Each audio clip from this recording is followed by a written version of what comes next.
Kadang kepercayaan negatif jadi kuat bukan sebab kita lemah, tapi sebab pernah ada pengalaman atau sikap orang sekeliling yang sentiasa buat kita rasa tak cukup.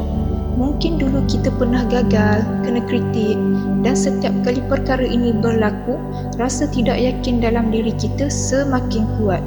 Tapi bukan anda seorang je rasa macam ni. Semua orang pernah rasa.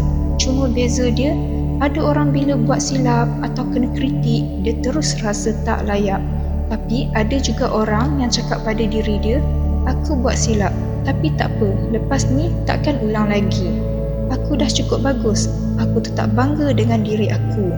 Bezanya, seorang terikat dengan kepercayaan negatif, seorang lagi pilih untuk terus sokong diri sendiri. So sekarang, anda nak jadi yang mana satu? Anda sendiri yang tentukan.